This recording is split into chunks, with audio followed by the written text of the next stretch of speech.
Hey girl, let me ask you a question. Are you frustrated in your marriage? I mean, are you just like wondering what in the world is going on? I can't take this no more.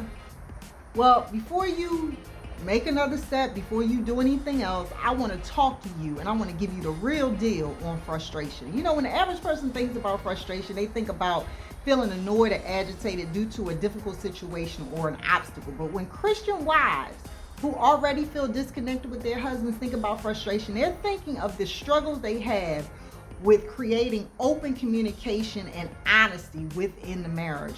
And when I think about frustration in relationship to improving that communication within marriage, I think about 3 points. I think, first of all, it's important for you to understand that you cannot change your husband, okay?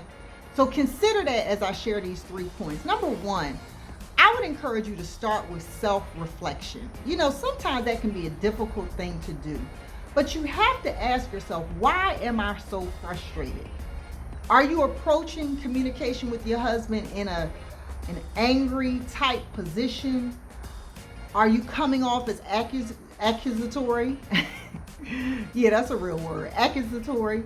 Are you pushing him into a corner where he's ready to come out fighting? Do you pressure him?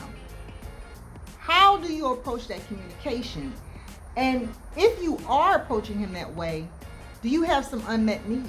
Maybe that's where your frustration's coming in. Maybe there are some things that are not being met. Maybe your expectations were in a certain place. He has not met them yet. And you're wondering why. I would encourage you first to reflect on your emotions and why you feel the way you feel.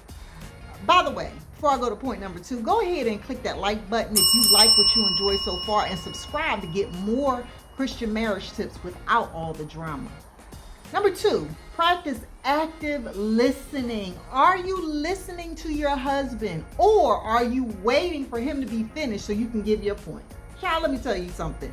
I know how it feels to listen so I can get my point, because I think I'm always right. But when you do that and you don't actively listen, you're telling your husband that what he says does not matter. And how does that make him feel?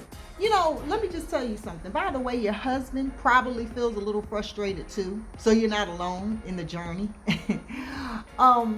So you need to be more engaged in listening. Really hear your husband talk. Because when he's saying something, whether it's 1, 2, 20, or 100 words, he is sharing his heart. And sometimes we accuse our husbands of not talking, but when they do try to talk, we don't give them an opportunity to really express their hearts. Are you willing to actively listen to your husband? Now, I do want to tell you one thing. You are not alone in this frustration journey.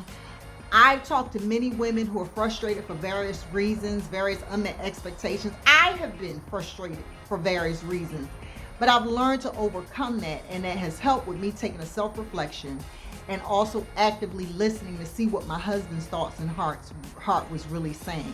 And then number 3, schedule regular check-ins. Maybe it's a daily or a weekly, maybe 10 to 20 minutes. Honey, how do you think I'm doing as a wife? Now, you may not get the answer that you're looking for, but if you're really serious about fixing your marriage and overcoming this frustration thing, you need to hear what your husband's saying, because who's in the marriage? You and him. Of course, God, if you know Jesus Christ. But the thing is, you should be concerned about where you are as far as your husband's concerned, okay? So I would just tell you, say, honey, where am I? And see what he says. And even if you have to have a notebook and write down what he's saying and see where you can improve. And we'll talk at other times about how you can work on that in your time with God. But you want to create a safe place for your husband so that he can express himself, so that that honest communication can be available. And then say, honey, can I share with you where my thoughts are? But really listen to what he has to say. So bottom line is, here's the benefit for all Christian wives who feel lonely. There is a way that you can address your feelings of frustration to build a healthier, more fulfilling marriage. But you've got to start with you. You've got to be open. You've got to look at yourself. You've got to create a safe place for your husband by listening, and then schedule regular check-ins. If you really enjoyed this video, if there's something that can help you, go ahead and click that like button below and subscribe to get more juicy tips without all the drama in your marriage.